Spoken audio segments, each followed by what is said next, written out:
Students आज हम आपका मैथ्स का चैप्टर नंबर 11 कंस्ट्रक्शन शुरू करने जा रहे हैं। ठीक है, देखो डायरेक्टली हम इसमें एक्सरसाइज शुरू करेंगे, लेकिन क्वेश्चन करने से पहले मैं आपको उसका कॉन्सेप्ट बताऊंगा।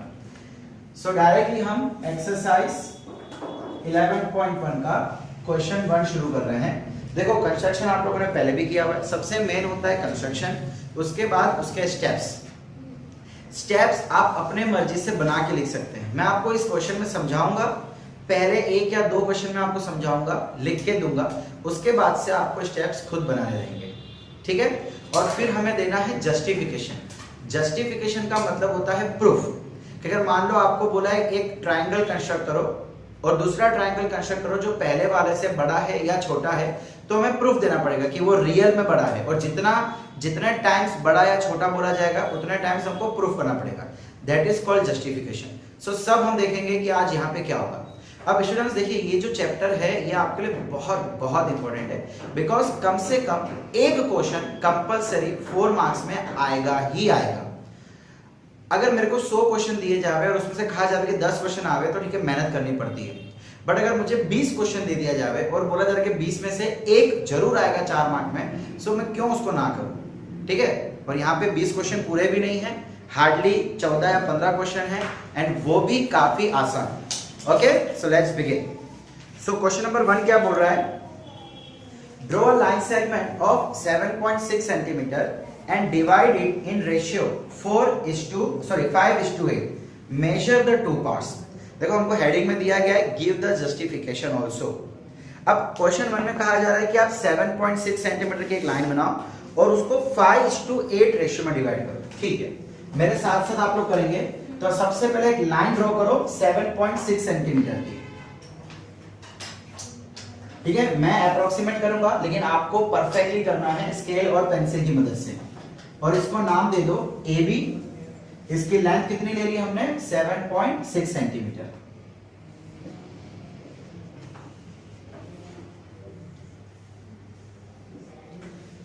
ओके, इतना हो गया। अब आप क्या करो, कोई भी एक्यूट एंगल मतलब 90 से छोटा एंगल कोई भी ले लो, 50, 60, 65, 70 कोई भी ले लो, और एक स्ट्रेट लाइन ड्रॉ करो विदाउट एनी मेजरमेंट। जितनी लंबी कर सकते हो लंबी कर दो।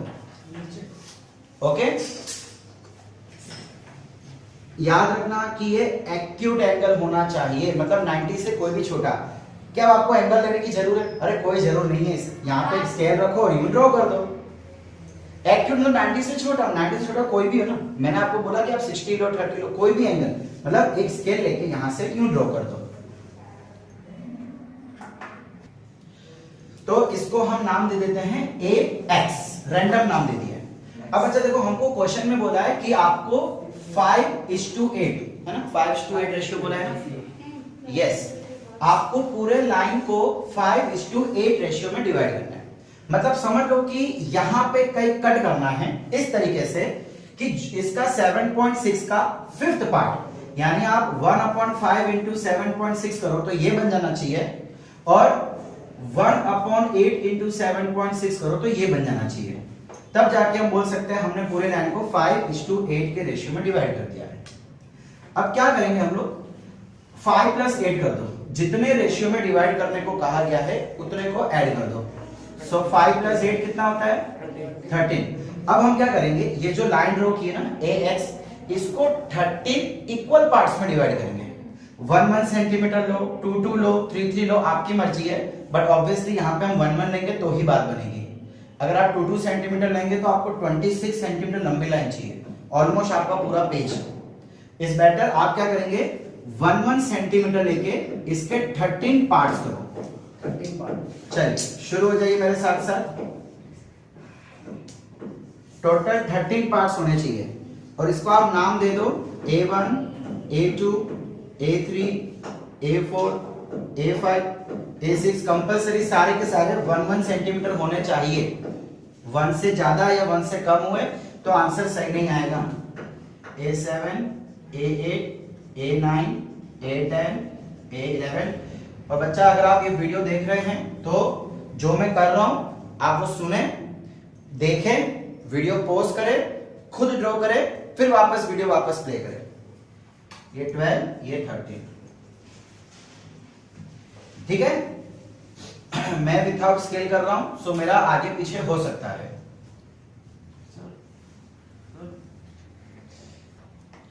ओके, अब हम क्या करेंगे, ये जो आपका पॉइंट बी था और ये जो A13 है इसको ज्वाइन कर लो, स्केल की मदद से इसको ज्वाइन कर लो। 1 2 3 4 5 6 7 8 9 10 11 12 13। ओके, अब उसको ज्वाइन करने के बाद अब सबसे मेन स्टेप है, जरा यहां देखिएगा, हमें कितना चाहिए, पहले 5 चाहिए। सो आप A5 पे आ जाओ। अब आपको क्या करना है, एक लाइन ड्रॉ करनी है यहां से यहां तक। कंडीशन ये है कि वो इसको पैरेलल होनी चाहिए। A13B, ये जो लाइन आपने ड्रॉ की, इसको पैरेलल होके एक लाइन यहां से ड्रॉ करनी है। अब पैरेलल लाइन ड्रॉ करनी है, कैसे करेंगे, तो यहां पे देखो, आप अपना राउंडर लो, राउंडर से यहां पे आप अपना राउंडर रखो और पेंसिल से इधर एक आर्क करो, छोटा सा खोलो उसको, बहुत कम खोलना, 1 सेंटीमीटर या 1.5 सेंटीमीटर जितना उसको ओपन करो और एक आर्क यहां से ड्रॉ करो। सिमिलरली यहां देख लेना एक बार सब लोग, सिमिलरली जो रेडियस का आपने जितना भी राउंडर को ओपन करके इधर आर्क लिया है, उतने ही रेडियस का उतना ही ओपन करके यहां से एक आर्क ड्रॉ करो। याद रखना कि ये दोनों समय का रेडियस चेंज नहीं होना चाहिए। रेडियस इन द सेंस आपने राउंडर को जितना ओपन किया, दैट इज कॉल्ड रेडियस। क्या नीचे से थोड़ा कट रहा है, थोड़ा सा कट रहा है, एक मिनट। ओके, अब क्या करें, आपने ये एक एक आर्क ले लिया, ठीक है। अब राउंडर को इस जगह पे रखो। देखो, ऐसा जरूरी नहीं कि A12 पे आना ही चाहिए। मैंने A12 पे ले लिया है, बाकी ऐसा कोई जरूरी नहीं। अगर आप 1 सेंटीमीटर लेंगे तो A12 आएगा, ज्यादा लेंगे या कम लेंगे तो उसके ऊपर नीचे आएगा, उससे कोई फर्क नहीं पड़ेगा। जहां पे भी ये लाइन को कट कर रहा है वहां पे राउंडर लो और राउंडर को इतना ओपन करो। इस बार कट नहीं करना है, इस बार खाली आपको ओपन करना है। डिस्टेंस लेना है इतना, यहां से यहां तक, ये पॉइंट से ये पॉइंट तक। अब जितना भी राउंडर ओपन हो गया उसको वैसा का वैसा रख के इधर से यहां पे एक लाइन कट कर दो। यहां पे रखो जहां पे आपने पहले आर्क ड्रॉ किया था ना, वो आर्क इस लाइन को जहां कट कर रहा था उधर अपना राउंडर रखो और पहले वाले आर्क को कट करो। अब पहला वाला आर्क कट हो गया, अब क्या करो, ये पॉइंट A5 वाला पॉइंट और ये जहां पे दोनों आर्क मिल रहे हैं, इसको ज्वाइन करते हुए एक सीधी लाइन बना दो। ओके, सो अब ये जो लाइन बन गई, इसको मैं नाम देता हूं अभी के लिए C। सो ये हो गया आपका 5:8। ये क्या हो गया, कितना आपका पड़ गया, 5:8। अब इसको प्रूफ करना है, इसका हमको जस्टिफिकेशन देना है। ठीक है बेटा, स्टेप्स बताता हूं। चलो पहले स्टेप्स देख लेते हैं, आइए जस्टिफिकेशन एंड में देख लेंगे। स्टेप्स बहुत आसान है, मैं लिख के तुरंत मिटा दूंगा, तो ध्यान देना। देखो, आपने जो यहां पे किया ना उसको इंग्लिश में लिखना है। सबसे पहले आपने क्या ड्रॉ किया था, एक लाइन AB ड्रॉ की, draw a line segment AB of 7.6 centimetre. 7.6 centimetre की लाइन सेगमेंट AB ड्रॉ करो। फिर हमने क्या किया, हमने ये AX, यहां पर हमने X लिया था, AX एक रे ड्रॉ की इस तरीके से कि ये एक्यूट एंगल हो। ड्रॉ रे AX such that angle BAX is an acute angle। AX एक रे ड्रॉ करो इस तरीके से कि ये एक्यूट एंगल हो जाए। फिर उसके बाद हमने क्या किया, हमने इसके 13 इक्वल पार्ट्स करे। तो थर्ड स्टेप क्या हो जाएगा,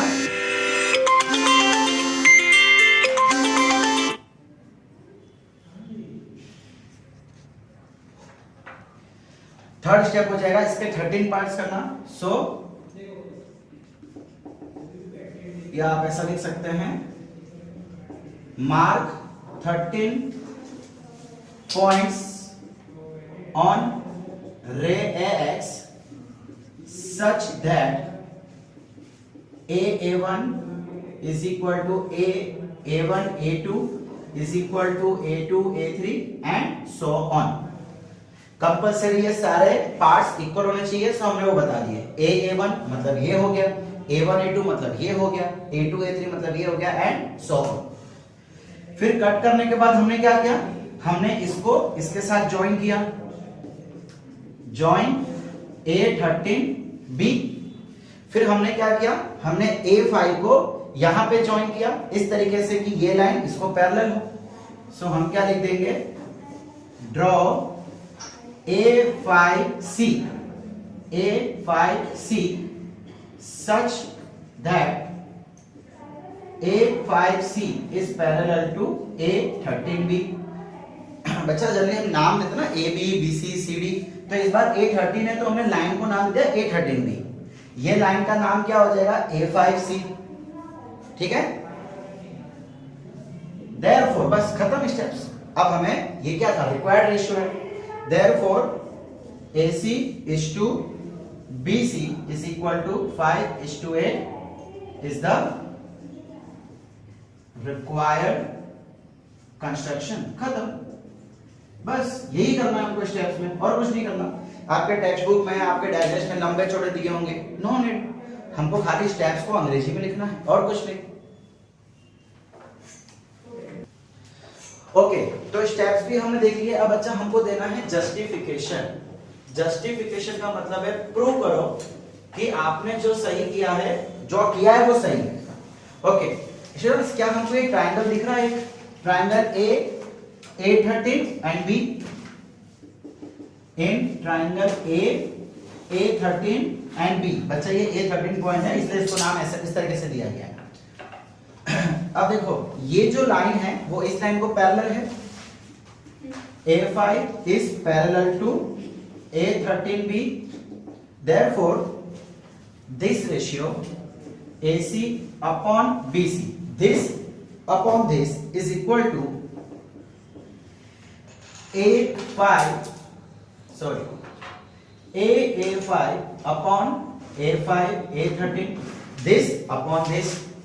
क्यों, हमने पढ़ा हुआ था 6.1 थ्योरम, बेसिक या फंडामेंटल प्रोपोर्शनलिटी थ्योरम, चैप्टर 6 में हमने देखा था, है कि नहीं। अब बच्चा लोग AC अपॉन BC वो हमको पता लगाना है, AC upon BC is equal to, अच्छा देखो A5 आपने अगर 1 सेंटीमीटर लिया है सो ये ऑटोमेटिकली 5 होने वाला है, और अगर आपने ये भी 1 लिया है तो ये ऑटोमेटिकली क्या हो जाएगा 8, सो ये आ जाएगा 5.8, और आई थिंक यही हमको रिक्वायर्ड था, 5.8 का रेशियो आना चाहिए। So this is nothing but the proof. Okay, so first question आपका यहीं पे समाप्त होता है। ओके स्टूडेंट्स, तो चले क्वेश्चन नंबर 2 देख लेते हैं। Construct a triangle of sides 4, 5 and 6 centimeter and then a triangle similar to it whose sides are 2 by 3 of the corresponding sides। बच्चा आपको यहाँ पे 2 ट्रायंगल ड्रॉ करना है। पहला ट्रायंगल की साइड्स आपको दी हुई है, चलिए वो ड्रॉ कर लेते हैं फिर आगे बात करते हैं। आपको 3 साइड्स है, बोला गया 4, 5, 6। स्टूडेंट्स आई थिंक आप 7th में या 8th में, आई थिंक 7 में आप करते थे, आपको ट्रायंगल की तीनों साइड दी जाती थी और ट्रायंगल ड्रॉ करना है। कैसे करते थे? पहले आप एक काम कीजिए, देखिए हमको क्या बोला है 4, 5 और 6 ये साइड चाहिए। किसी भी एक ट्रायंगल को, किसी भी एक साइड को नीचे ले लो, किसी भी एक, मैं लार्जेस्ट को नीचे लेता हूं। आप 5 को भी ले सकते हैं, 4 को भी ले सकते हैं, बट मैं लार्जेस्ट वाले को बेस बना रहा हूं। सो हम क्या करेंगे, पहले एक लाइन ड्रॉ कर दो 6 सेंटीमीटर की, चलिए, और इसको नाम दे दो BC, बिकॉज मैं ट्रायंगल को नाम देने वाला हूं ABC। सो पहले BC ड्रॉ करो 6 सेंटीमीटर की। ओके, अब मुझे ड्रॉ करना है 4 सेंटीमीटर और 5 सेंटीमीटर। सो स्टूडेंट्स आप क्या करें, राउंडर लो, राउंडर का रेडियस 4 सेंटीमीटर ले लो, मतलब स्केल से उसको मेजर करो एंड 4 सेंटीमीटर ओपन करो। फिर क्या करो, राउंडर को B पे रखो और यहां पे एक आर्क मारो, यहां पे क्या आएगा 4 सेंटीमीटर। हो गया, श्योर? ओके, अब सेम प्रोसेस रिपीट करो, बट अब की बार रेडियस 5 सेंटीमीटर लेना है और सेंटर लेना है C। बड़ा सेंटर का मतलब जिस पॉइंट पे आप अपना राउंडर को रखते हो उसको सेंटर कहा जाता है। सो पहले हमने B को सेंटर लिया था, अब हम C को सेंटर लेंगे एंड 5 सेंटीमीटर से इस आर्क को काटो। जो पहले आपने आर्क ड्रॉ किया ना, उस आर्क को काटना चाहिए वो, ठीक है। जब ये दोनों आर्क एक दूसरे को इंटरसेक्ट करेंगे सो वो पॉइंट बन जाएगा आपका ए, और उसको ज्वाइन कर दो बी के साथ एंड उसको ज्वाइन कर दो सी के साथ। तो यह आपका original triangle A B C बन गया। ओके, इतना हो जाने के बाद अब देखिए आगे क्या कहा जा रहा है, construct a triangle similar to it. एक ऐसा ट्रायंगल लेना है जो इससे सिमिलर हो, और कंडीशन क्या दी हुई है कि उस नवे ट्रायंगल की तीनों साइड्स जूने ट्रायंगल का 2/3 हो, करस्पॉन्डिंग साइड्स। देखिए करस्पॉन्डिंग साइड्स का मतलब एक साइड इसके जैसी होनी चाहिए जो इसके 2/3 है। बच्चा अगर मैं 2/3 करूं तो आंसर 0 पॉइंट समथिंग आता है, 0.6666। इसका मतलब जो नवा ट्रायंगल है वो जूने ट्रायंगल से छोटा बनेगा। बच्चा उसकी साइड 0.6 है, 0.6 का मतलब क्या होता है कि छोटे। देखो सपोज अगर इसकी साइड, इसकी लेंथ सपोज 10, सपोज, तो क्या मैं ऐसा बोल सकता हूं 0.6 इंटू 10, तो 6 इंटू 10/10, 10 कट, आंसर 6। तो ओरिजिनल की लेंथ 10 थी और नवे की लेंथ 6 हो जाएगी। तो जो नवा ट्रायंगल बनने वाला है वो कैसा होगा, छोटा होगा। अच्छा अब करें क्या, चले एक काम करते हैं, जो अभी हमने किया ना पहले वही करते हैं। एक लाइन ड्रॉ करो लंबी सी विदाउट एनी मेजरमेंट, और कंपलसरी है एक्यूट एंगल मतलब 90 डिग्री से छोटा होना चाहिए। चलिए अब हमको यहां पे बोला गया है रेशियो 2:3, 2:3 रेशियो होना चाहिए। क्या मैं इसको 5 और 8 जैसा लेके चलूं? नहीं बेटा, आपको यहां पे अब जब ट्रायंगल का चीज आएगा ना तो जो भी बड़ा नंबर हो ना उतने पार्ट्स करने हैं। जो भी बड़ा नंबर हो ना रेशियो का उतने पार्ट्स करने हैं। हो सकता है कभी ऊपर बड़ा हो, यानी कि 7/5 जो आपके नेक्स्ट क्वेश्चन में है, तो उस समय आप 7 पार्ट्स करेंगे। जो बड़ा नंबर होगा न्यूमरेटर या डिनोमिनेटर में से उतने पार्ट्स करेंगे। सो फिलहाल हमको इसके 3 पार्ट्स, अब देखो 3 पार्ट्स अगर आप 1 सेंटीमीटर के लेंगे तो बहुत छोटे हो जाएंगे। सो एक काम करो यहाँ पे 2 सेंटीमीटर के ले लो, ठीक है। सो 1 2 एंड 3, ये 2 सेंटीमीटर के आ गए।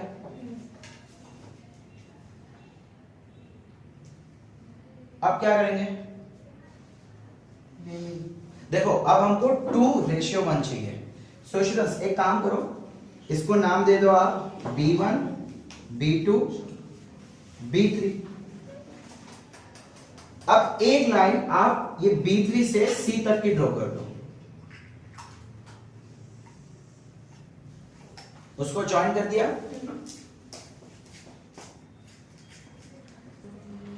ओके, अब 2:3 चाहिए हमको, रेशियो 2:3। तो ये पूरा 3 हो गया और ये 2 हो गया।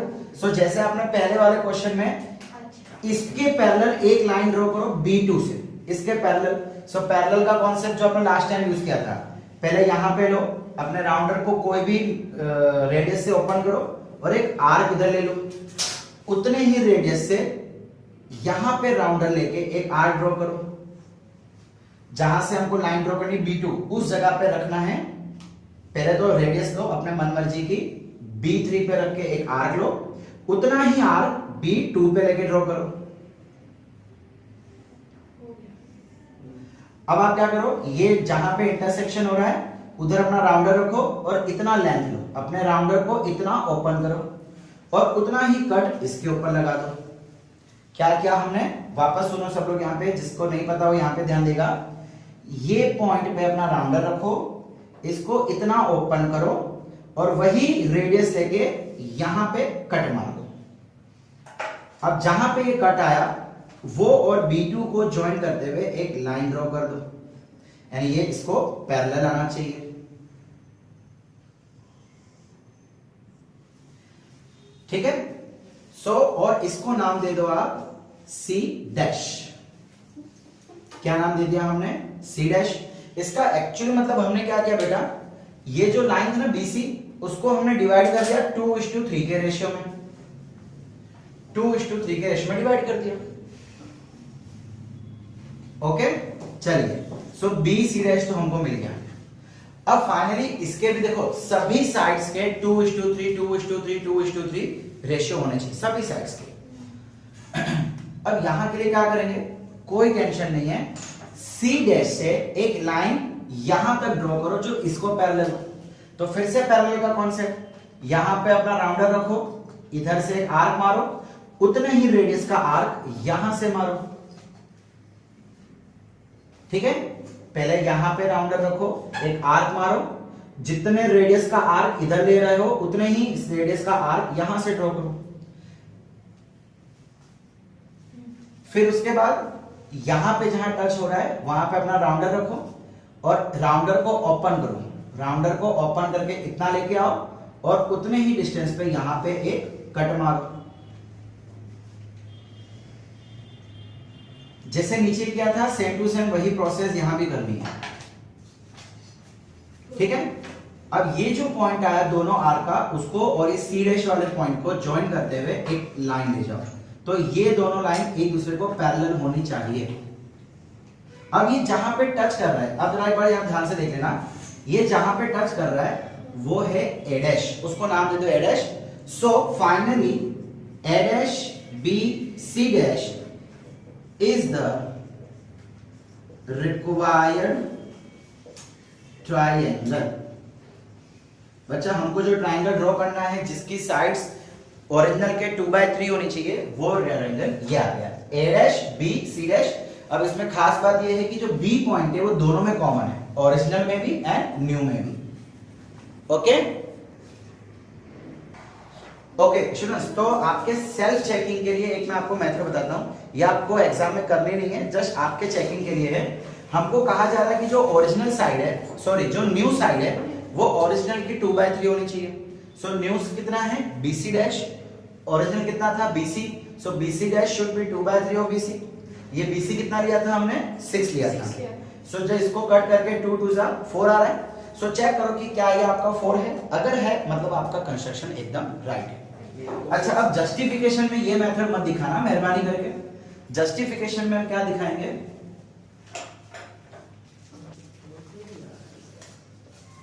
मेरा फोन नहीं आता।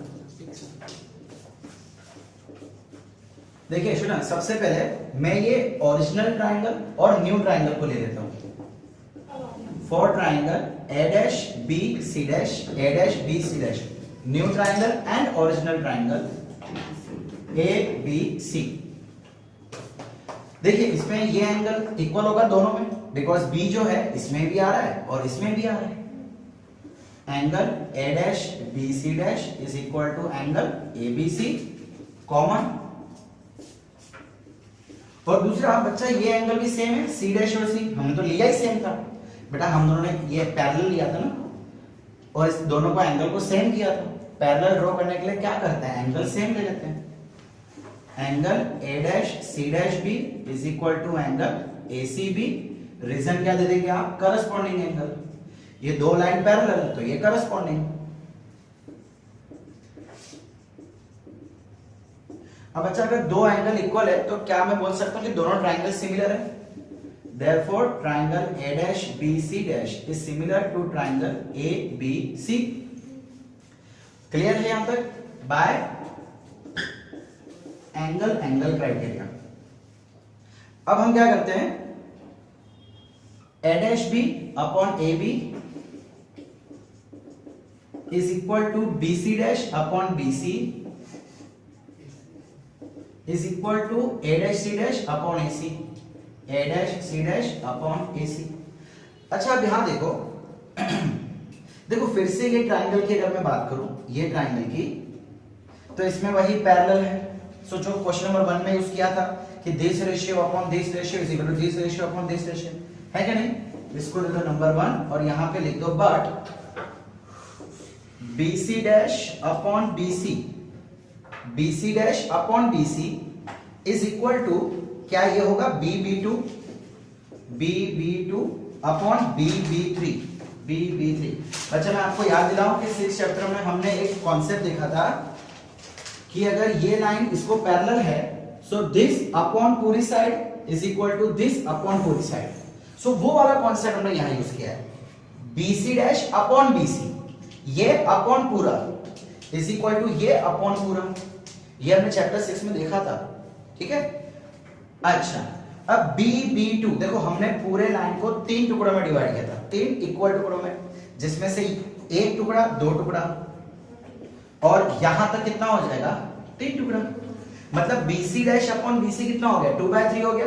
सो BC डैश अपॉन BC 2/3, सो ये दोनों इक्वल है तो ये भी 2/3 ये भी 2/3, देयरफॉर इसको 2 दे दो और यहां पे लिख दो from 1 and 2 A dash B upon AB is equal to BC dash upon BC is equal to A dash C dash upon AC is equal to 2/3. That's it. ये हो गया हमारा जस्टिफिकेशन। सेल्फ चेकिंग के लिए मैंने आपको बता दिया और एग्जाम में जस्टिफिकेशन लिखना है तो क्या करना है वो बता दिया। अब अच्छा इसके आगे के सारे क्वेश्चन इसी तरीके के हैं। कहीं पे ट्रायंगल बड़ा है, मतलब जो न्यू ट्रायंगल हमको चाहिए वो ओरिजिनल से बड़ा है, सो कहीं पे छोटा है। आपको क्या याद रखना है कि जब आप रेशियो ले रहे हैं तो न्यूमरेटर या डिनोमिनेटर में से जो भी बड़ी वैल्यू है उतने इक्वल टुकड़े यहाँ पे करने हैं। अगर 7 या 10 जितने जरूर पड़े टुकड़े करने के तो 1 सेंटीमीटर ले लो, अगर 3 या 4 टुकड़े हैं तो आप 2 सेंटीमीटर लेके भी कर सकते हो। समझ आ रहा है? सो पूरी फर्स्ट एक्सरसाइज इसी तरीके से करनी है। आगे के कुछ क्वेश्चंस आप प्रैक्टिस करना, अगली बार जब हम मिलेंगे सो हम 2-3 क्वेश्चन फर्स्ट एक्सरसाइज के देखेंगे दोबारा एंड फिर हम सेकेंड एक्सरसाइज की तरफ बढ़ेंगे। सेकेंड एक्सरसाइज फर्स्ट से भी इजी है बिकॉज वहां पे सिर्फ सर्कल और टेंजेंट ड्रॉ करने हैं एंड 3 ही टाइप के कॉन्सेप्ट वहां पे सीखने हैं। ठीक है बच्चा लोग, सो तब तक पढ़ते रहिए, एंजॉय करते रहिए। Thank you.